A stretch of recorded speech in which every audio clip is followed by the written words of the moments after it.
Well, it's about time, you lazy idiot. I sent you out 4 hours ago for firewood, and you bring me back one scrawny stick. If your father weren't the foreman, I'd toss you in the furnace. You're just like the you's downstairs with the bishop right now. If that fire goes out and the cleric's swords don't get done... I'm sorry, I had a bit of trouble. Perhaps you'd like to offer your confessions to the bishop in person. I'd be happy to arrange it. Now give me that stick. I'm done dealing with the likes of you, Nailbender. I'll be back, and you'd better hope the furnace doesn't go out. What a mess. I can't do anything without my distaff.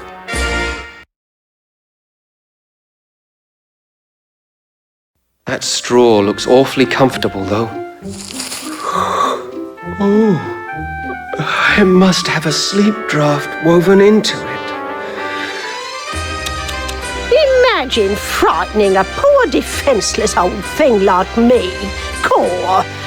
Well, I may not be much good with fire, love, but I still enjoy the taste of tender, firm young meat.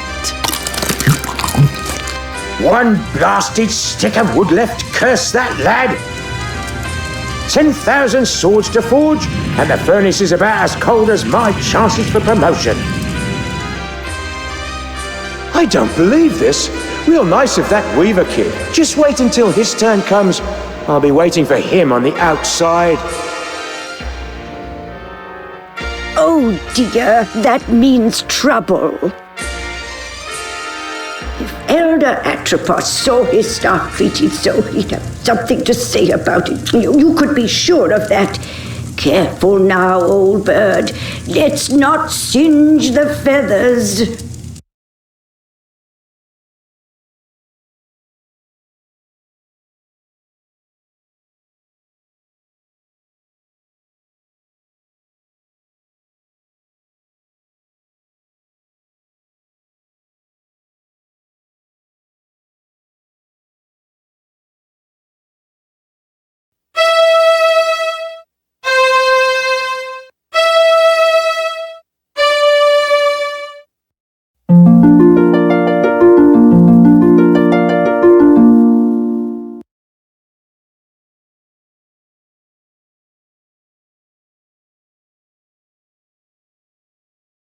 Not a stick left.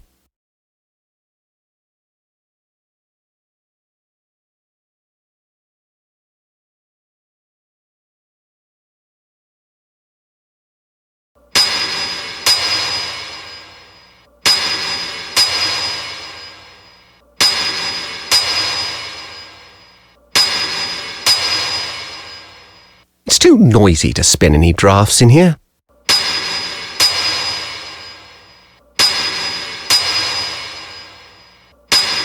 The final blade is even now in the hands of our most skilled blade shaper, Your Excellency. How's it coming there, Edgewise? I'm just putting the edge on the last sword, sir. Good to hear it. No slacking off now. Let's get it finished. You share with me a historic moment, Foreman.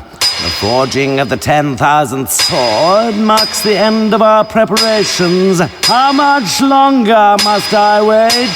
The steel will ring out its final defeat, sir. Not much longer now. Very good then. Carry on.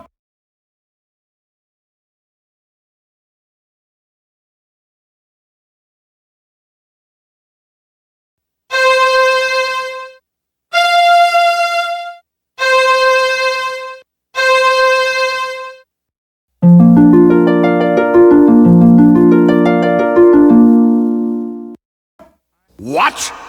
What evil is this? A witch's curse has twisted the final blade. A curse, Edgewise? I think not. It would take more than a mere witch's curse to ruin my plans. You there! Could it be that this little prank is of your doing? Yes? Well then, I would be honored to have you as my guest at the cathedral. I know some other curses that may amuse you.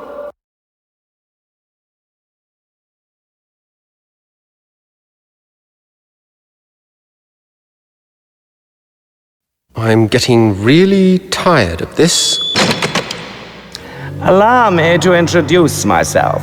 I am Bishop Mandible, trans-ultimate apostle of the anti-secular conclave of clerics. I know. Am I expected to kneel? Silence, you impudent punk! This is my assistant, Cobb. Charmed, I'm sure. And you require no introduction. Your cloak and staff betray your origins. But I must say I'm surprised to find you here. It's been quite a long time since any weaver bothered to leave that dreary little rock you call home. Loom. So provincial. I can't help but wonder what impelled you to leave it now. His Excellency asked you a question. I know. I'm ignoring it. Recalcitrance. I see. Shall I fetch the instruments of persuasion, Master? Please forgive my assistant his eagerness. I fear Cobb is not very worldly. He does not understand the dangerous power of a weaver. Dangerous? Your Reverence, him? Quite dangerous indeed, my dear Cobb. In fact, he could burst this flimsy iron cage open with hardly a second thought. That's impossible, most exalted one. I inspect the locks personally every fortnight. Observe and learn then, for even now your prisoner plans his escape.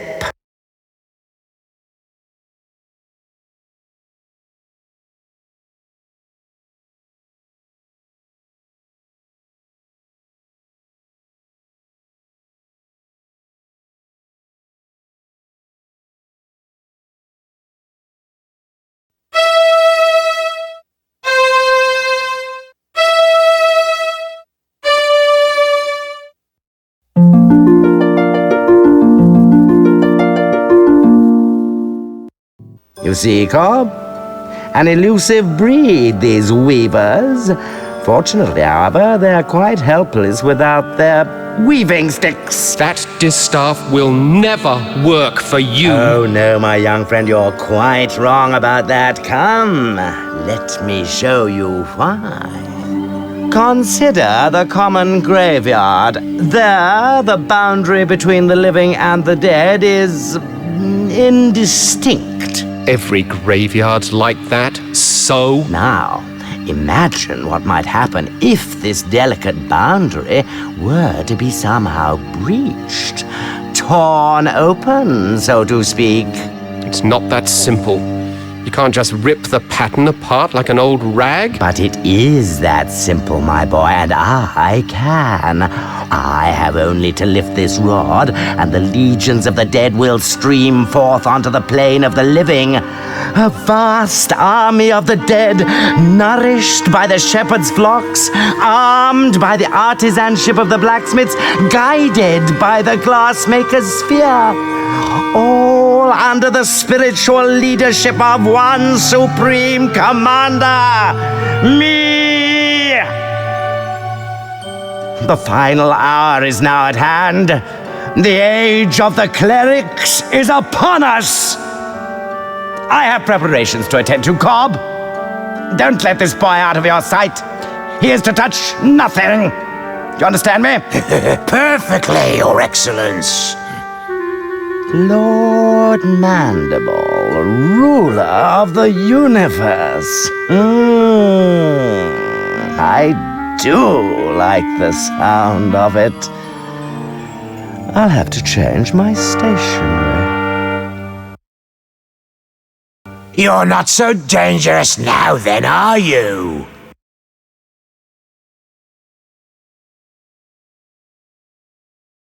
Keep away from that! His Eminence said not to touch anything.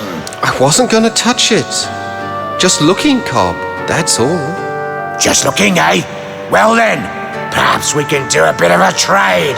How about I let you look in the sphere if... If... what? Well, the legends say that to gaze upon an uncloaked weaver brings death. Naturally, we clerics aren't given to such silly superstitions, but I'm curious. Let's answer this one once and for all, shall we?